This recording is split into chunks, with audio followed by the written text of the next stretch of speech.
Okay, this video is comparing my old Wayne Dalton I Drive with my older garage door to a new Sommers direct drive.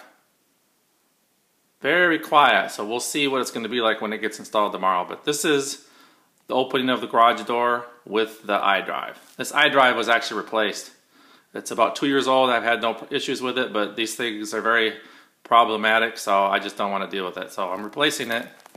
So let's see what the noise is like.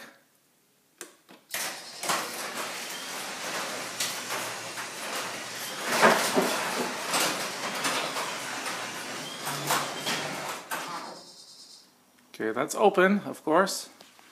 Now let's shut it down. Oops.